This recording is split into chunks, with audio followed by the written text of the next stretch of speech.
59 minuti e 41 secondi in mezza maratona. 10 chilometri in 27 minuti e 50 secondi è il record italiano.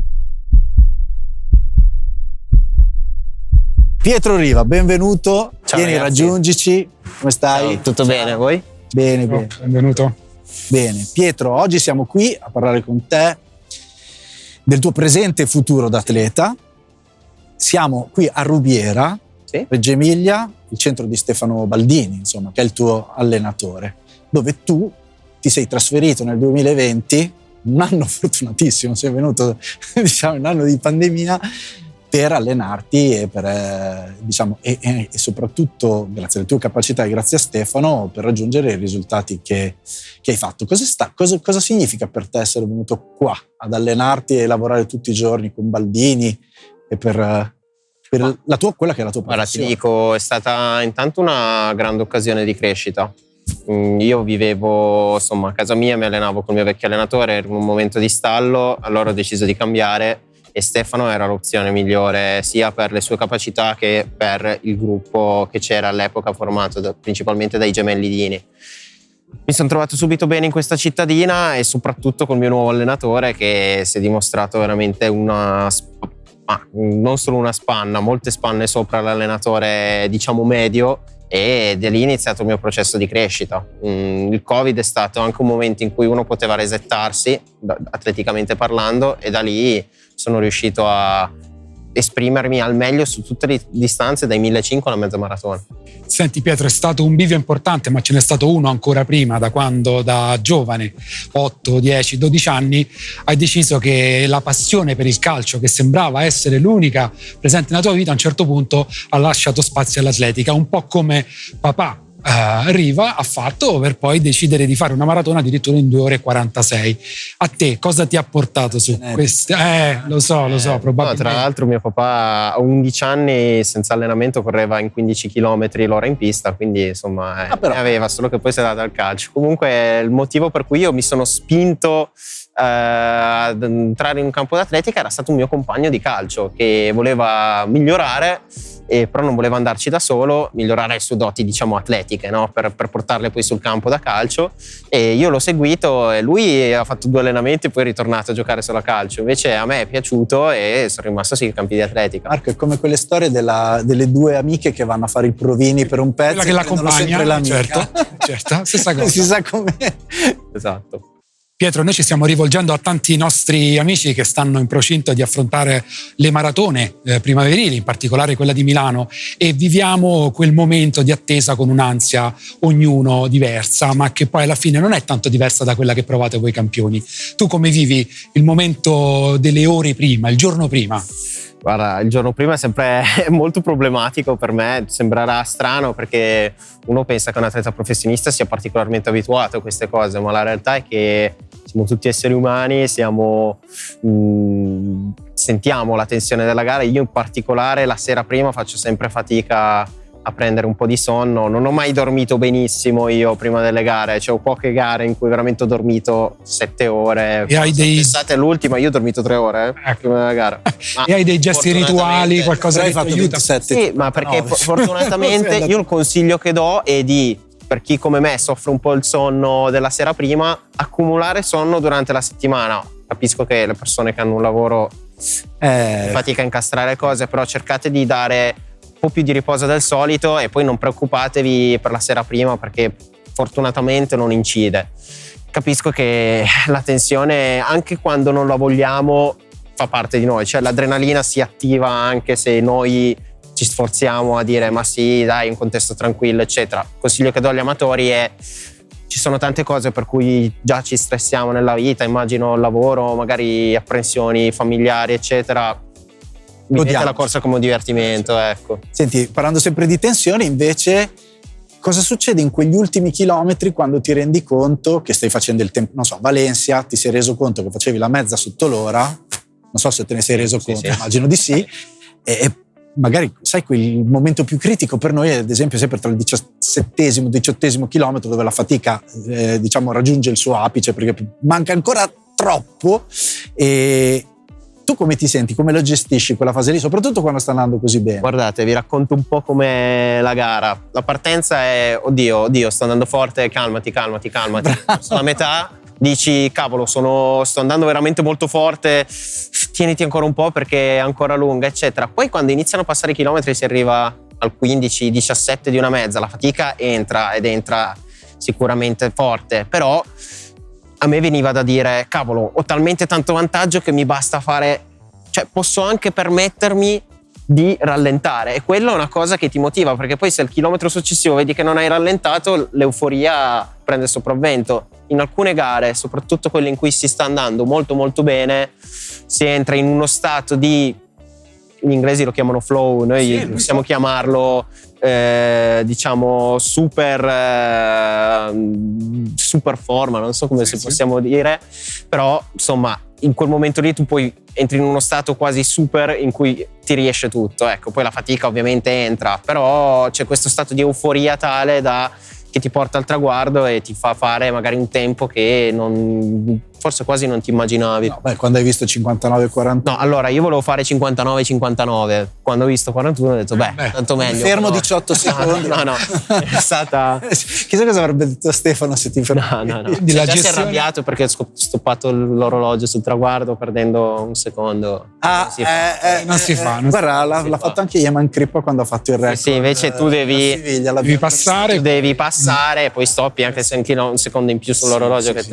Tanto c'è qualcun altro che lo prende per te. Quindi nella gestione dell'economia della gara non conta tutto il risultato di allenamento che ti dà dei segnali di verifica, ma il giorno della gara ci sono dei parametri o dei fattori che possono cambiare qualcosa. Beh sì, però è chiaro che l'allenamento ci dice cosa possiamo fare. Poi c'è chi rende di più.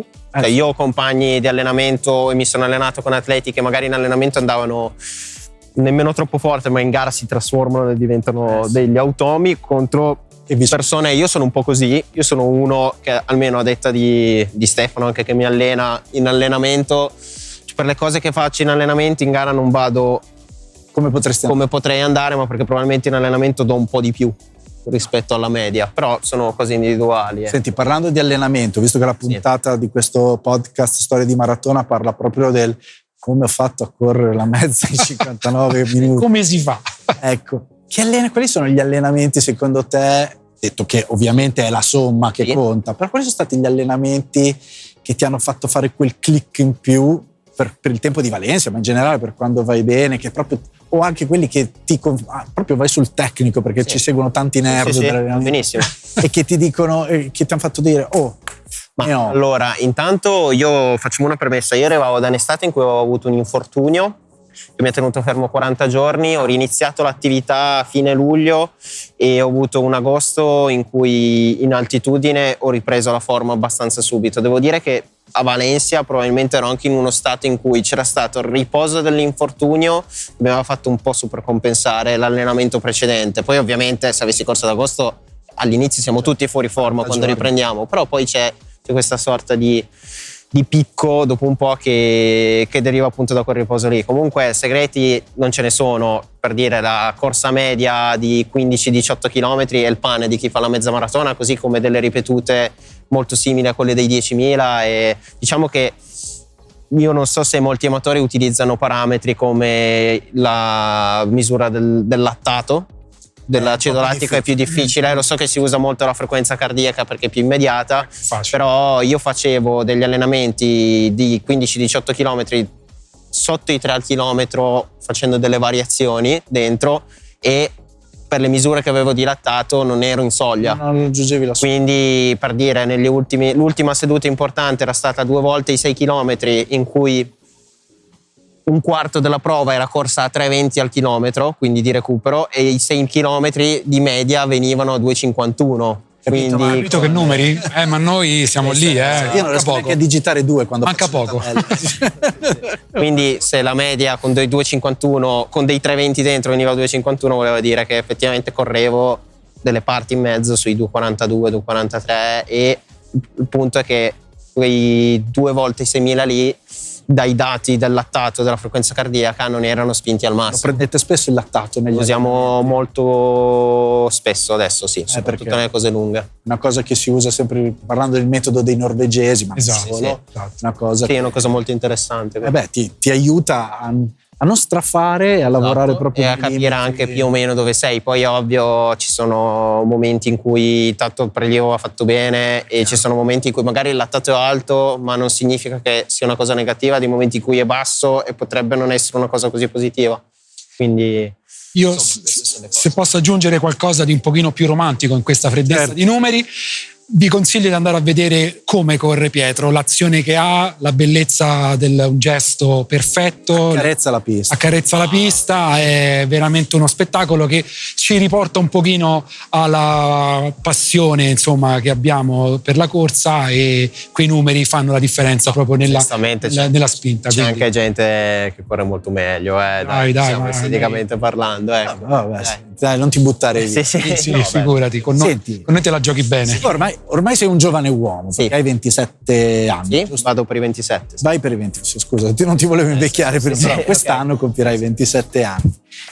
Da quando ero più giovane io, ancora siamo tutti giovani, ma quando avevo la tua età e anche prima, si diceva sempre i giovani d'oggi non hanno voglia di far niente, giovani d'oggi. Adesso che ho più anni, sento ancora dire i giovani d'oggi hanno più voglia. Beh, insomma, tu sei la dimostrazione che c'hai voglia di fare, ma tu come la vivi questa cosa? Cioè, vedi anche tanti ragazzi, insomma, frequenterai altri ragazzi della tua età. È veramente così o voi giovani d'oggi avete prospettive diverse? Perché il mazzo te lo fai, il tuo sport, nel tuo lavoro. Sì. No, nel senso, è sempre stata una cosa che ho sentito anch'io e non vorrei trovarmi al punto in cui io mi trovi a dire questa cosa qua verso i giovani del domani. No, io non lo dico, diciamo, io ho 45 anni e non lo dico. Io penso che sia io vedo giovani motivati anche adesso, come probabilmente voi li vedevate anche prima. Cioè, io vedo dei ragazzi che hanno voglia di fare, che si impegnano come ci impegnavamo noi, come vi impegnavate voi.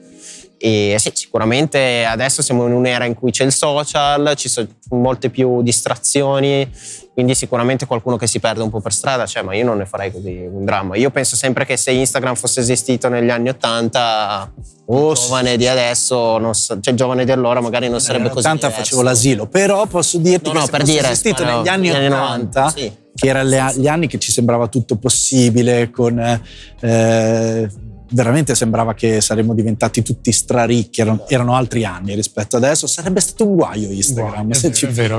Però io lo dico sempre, questo ci è capitato in occasione anche con altri campioni, quando sentiamo parlare loro ai microfoni a bordo pista con Elisabetta Caporali, è un piacere, perché siete proprio lo specchio di un paese che si impegna, ottiene risultati. Lo sport è un'integrazione sociale di 1000 colori diversi, e quindi noi siamo veramente contenti di avere questi momenti per raccontare cosa c'è nel rovescio della medaglia. Quindi è un bel momento, il tutto coronato poi da un brand che vi segue, e su questo mi farebbe piacere capire cos'è per te vivere il concetto di anima sana in corpore sano, cioè come lo vivi tu nella tua quotidianità, se lo senti vicino anche dal punto di vista della filosofia che c'è dietro. Ma guardate, io ad ASICS devo solo dire grazie, perché comunque crede in me da 6 anni, mi supporta con il materiale, ma anche con un sostegno che va oltre quello puramente appunto tecnico. Ma io sento molte persone dello staff ASICS che magari mi scrivono quando le cose vanno bene, quando le cose vanno male,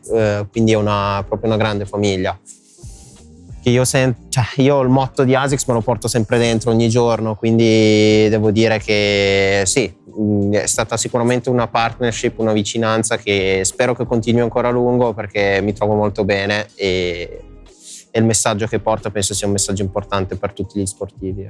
Una domanda: ma noi tutti abbiamo l'amico che chiede consigli a quello più esperto, no? Mi chiedono a me, figurati, corri da una vita, mi fai una tabella? Vabbè, tu hai l'amico che ti dice che scarpe mi metto, cioè c'è intorno a te per correre, cioè sai, quelle domande proprio del... Sì, no, ce ne sono tra l'altro tanti amici che corrono anche loro da una vita, anche loro a buon livello mi chiedono che scarpe metti, anche perché a me piacciono molto anche sapere un po' le caratteristiche delle scarpe, che adesso rispetto all'epoca magari in cui correva Stefano, adesso la scarpa conta un po' di più, quindi sembra, non dico una bici da corsa o una macchina da Formula 1, ma è comunque una cosa in più che conta di più e ci sono molte più opzioni. Esatto, all'epoca esattamente, sì. c'erano Forse due c'erano per così andare tante veloci. linee.